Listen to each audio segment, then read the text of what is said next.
Sarah is in Texas. Sarah's note is, I think Christians get it wrong about Yahweh and Jesus being the same. So I wanted to open that up. That sounds like an interesting conversation, Sarah. What are your thoughts there? Well, so I believe in Gnosticism. And actually, I looked it up just now. It says, no, Jesus is not the same as Yahweh. So a lot of Christians in the church, they kind of have, how do I say it? Sorry, I get nervous. But anyway, they have like, I believe that the Catholic Church corrupted the Bible. And I believe that, I mean, I don't know for sure because it says it doesn't, but, you know, if they can hide information, I don't know what they can do. But I want to say that I feel like there's a lot of things that I guess I have read about today, especially. And basically what I learned is, you know, when they're talking to Pharisees and they're talking about, you know, your father is not my father, and art thou in heaven? They're talking to the Pharisees and they're saying these things. What they're referring to is your father of, you know, the devil, which is Yahweh. They're saying your father, not my father in heaven. So they're not talking about his father in heaven is not talking about Yahweh. I don't know if like people know about that, but it's something that I have really studied because honestly, I mean, I haven't studied it entirely, but honestly, I feel like, I just feel like Christians, what you were telling that other guy, honestly, I feel like, you know, they get it wrong about the whole gay thing and all that stuff because that's Yahweh. That is Yahweh saying those things. That is Yahweh saying, oh, we should stone gays and we should just, you know, blame raped women for the crimes of man. That is Yahweh saying those things. And Jesus was trying to rebel against it. And he was trying to say, well, he was trying to rebel actively against Yahweh's teachings. Because okay, Yahweh, well, I want to jump in here because I've got a couple of responses, and I'm very eager to hear what John has to say. He's sort of a historical expert when it comes to the origins of the religion. So I want to jump over there. But first of all, I want to compliment you for your studies. I will give you a small correction. It's not Gnosticism. It's just Gnosticism. The G is silent. But as somebody famous once said, never sort of mock anybody who mispronounces a word because it means they learned the word from reading. So I know you've been reading and researching, so I compliment you on that. So Gnostic thought has been around, if I recall correctly, John, by the 2nd century, maybe they started talking about it, and it has to do with sort of a separation between the divine and the world, and that they tend to consider the world sort of evil or something like that. But maybe you can help me understand because I'm not intimately familiar with it. Are you? Well, yeah. So Gnostics or Gnosticism is kind of a bad label to use. At least has scholars like New Testament scholars are starting to come around to now, just because it seems to just be a different sect of Christians that have just different beliefs. And so there's a whole thing in the scholarly community about Gnostics and Gnosticism. But as far as Gnostics go, they feel like they have this special knowledge, right? Mm-hmm. And so as the name implies, right? Gnosticism, knowing, yeah. Right. And for Gnostics, a lot of Gnostics out there, as far as I remember, they probably are not part of like the Catholicism's 12 or not 12, sorry, triune God sort of thing. That is a later development. So I will agree that that's a later development.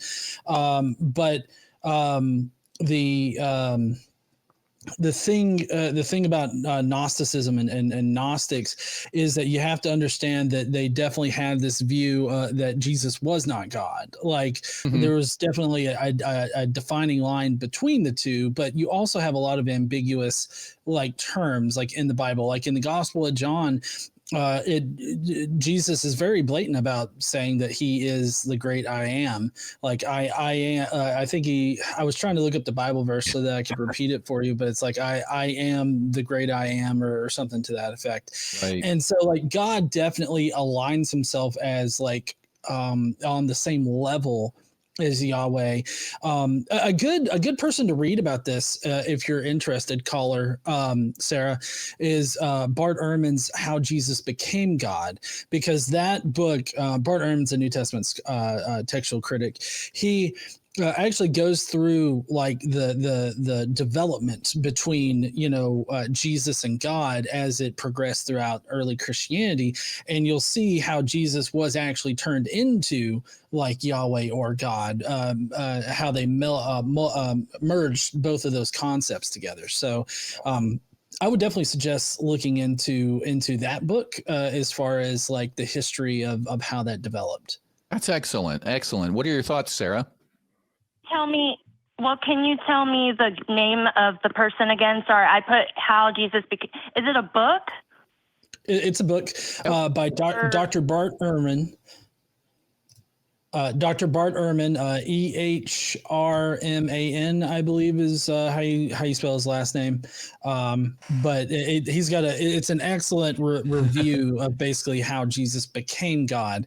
And so like in the official canon of Christianity and how people understand it now, he's God, like in that particular aspect. But in like the original text, or how the original Christians would have thought of Jesus, he wasn't Yahweh, but he was sort of like co-equal. He was on the same sort of level as God, and he was God's agent of creation, meaning that God used him to create things. So like he was a tool of God, basically.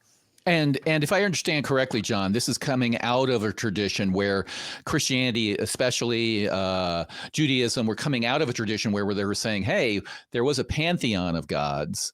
We're a little bit different. But that sort of still snuck into Gnosticism, because they sort of believed that there was this sort of hidden supreme being, and that the Yahweh character from the Bible was sort of a malevolent God, and that then Jesus was different from that. And like Sarah properly described, a rebel fighting against the Darth Vader to the invisible emperor, or something like that. And it speaks back to this. Even the Bible, if I recall correctly, mentions or alludes to other gods, that God talks about we or other gods when we're walking.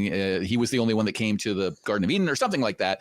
So there is this sort of mixture in Gnosticism of, yeah, there's multiple gods. We got major deities, we got minor deities, we got humans. And it sounds very much to me like, Greek mythology, where you create all these different characters because it's interesting, right? Yeah. And Judaism was what's classified as henotheistic, meaning that they worshiped one God, but they acknowledged that all these other gods existed. So like that was the whole idea, was that the Israelites worship Yahweh, and Yahweh went through multiple different iterations, and there's some connection to other Canaanite religions as well. But they acknowledged that all these other gods existed. I believe it was in maybe Ezekiel. It actually talks about Inanna and the queen of heaven. And Tammuz. And so like they totally acknowledged that these other gods like were out there, existed, and had their own worshipers. But it was henotheistic. That's why you find those kind of references. Gotcha. Okay. Well, Sarah, I have a question for you. First of all, I hope that helped. But the question I have is, if we hear all of this, right? We understand where you're coming from, saying, hey, you're either believe you're a Gnostic or you're leaning that way, and you're coming out of this Christian tradition. You seem to be accepting the historicity of Jesus and the existence of Yahweh as a malevolent person. My question is what evidence do you have that any of this is anything more than fan fiction? Right? That's my main question is, we can sit here and gaze at our belly buttons all day long trying to say, well, what if Harry Potter was bad? But what if none of this is real is my question. Like, I don't have any evidence that there is a Yahweh, that there is a hidden God that is above Yahweh. And I don't have much evidence. And John, I don't want to get John on a rant, but we don't have much evidence that Jesus even was really one real person. So why do you believe this? That's what I'm curious about. So I know what you believe. Now I want to know, why do you believe this? Wait a minute. Wait, hold on. No, I looked it up. Is Jesus real? Let me see if I can find what I was just looking at. I'm okay. I don't want to hear. We don't have time for you to read stuff. And John certainly is well equipped to address questions and all that stuff. I want to understand why you believe. And you just said I looked it up. Do you believe it because you read it on something, or why do you accept this as true? What evidence do you have that there is a God? Okay, let's start there. Let's not talk about Jesus. What evidence do you have that any supernatural claim about a God is actually true?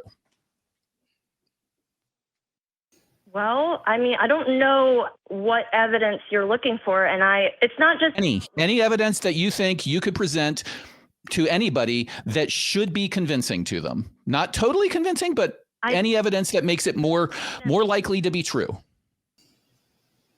I think there's evidence for and against, and I don't know what's really true, and I'm trying to find out what's true. And I have personal spiritual experiences that really are beyond the norm. I mean, sure.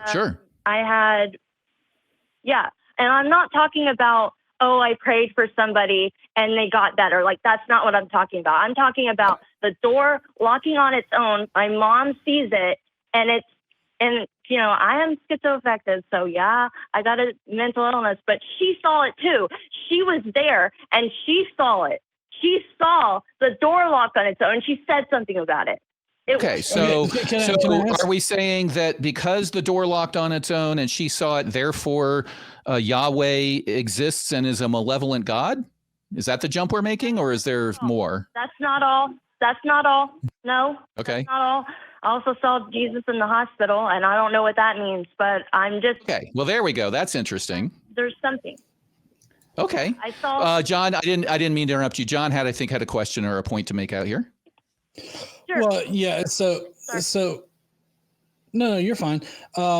I always find the supernatural like experiences or claims like that to be a little funny to me. I don't mean to be, derogatory towards your experience or anything, but like it's always funny to me whenever I hear somebody, talk about those kinds of experiences, because it's like you're telling me that there's like a ghost or some spiritual force out there that, has the option to break anything in reality, to do anything in reality.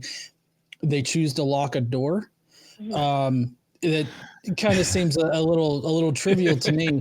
But as far as the Jesus being seen in a hospital, considering that you acknowledge that you do have a mental illness in that particular respect, don't you think that it's more likely that your mind was just fabricating something as opposed to like Jesus really being there and you're the only one that can see him? I've seen things outside of my schizophrenia, so how do we know the truth? How do we know? That's a great question. And here's my question back for you on that. That is a really good question, right? I have watched many videos from people who are schizophrenic, and they get on YouTube and they try to describe it. And they've got a lot of quality content to try to sort of explain what it is like. So I feel like I can empathize a little bit. Obviously, I can't relate, so to speak. But True. I can ask you the following question. Should your personal experiences be convincing to anyone other than you?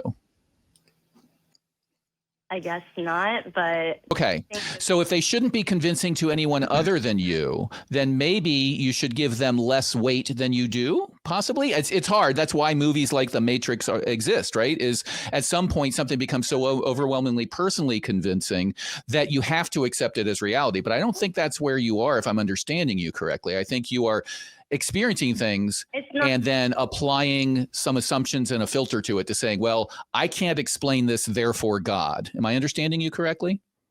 No. Okay.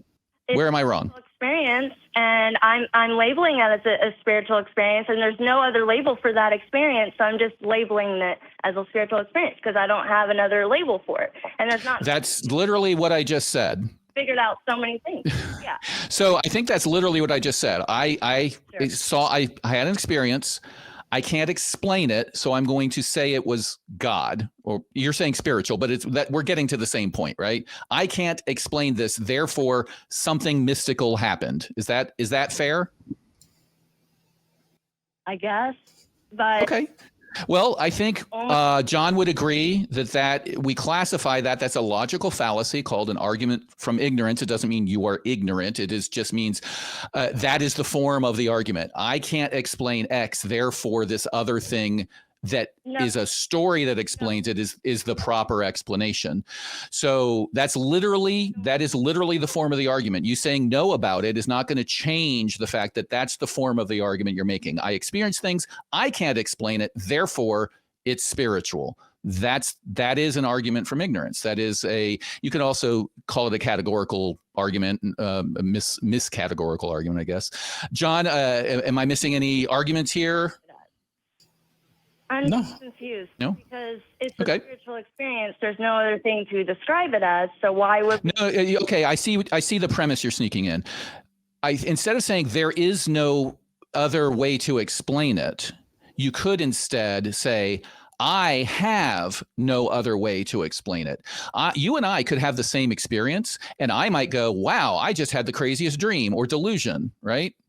Or like I said earlier, I went to the sphere and I had this amazing, what some people might call a spiritual experience. I interpreted it as my hormones got crazy. I was really excited. I was blown away by this audio visual experience and this nostalgia for a band I grew up listening to. And they were so amazing. Like I had that experience. I don't call it spiritual because I have different words to do that with. So just using the word spiritual is smuggling in a bunch of baggage. So instead of saying there is no way to explain it, you should say, I don't have a way to explain it. And I think then if you use that language, you will see that takes the form of an argument from ignorance. I don't have another way to explain this, so I am going to say it is spiritual.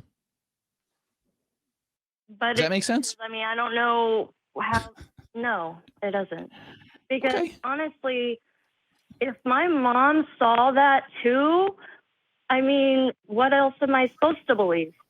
You're supposed to believe that you should investigate. You're supposed to believe that I don't know what happened. That was weird. Can we experiment? Can we run a test? Can we try to create those conditions again? What's more likely that, as John pointed out, an all-knowing spiritual being that has amazing powers to violate the laws of physics locked my door, or something weird happened? We both heard a click and we misinterpreted it, or the wind blew, or who knows what. And I always have problems arguing against these just so stories or these anecdotes, because in the end, almost anything else is more likely. It is more likely that some trickster kids fooled you, that a prank show set you up, then a spiritual being chose to lock your door and make you witness it. And that was how they chose to prove to you that there was a God. Like, I don't know what else to respond to that other than I don't know is a valid answer. How about you, John? Okay.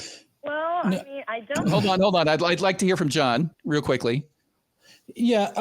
I mean, I think that I don't know is a perfectly fine answer. And I think that, I personally tend to err on the side of like the most likely conclusion, and the most likely conclusion would be that it was just some kind of natural event that you don't understand.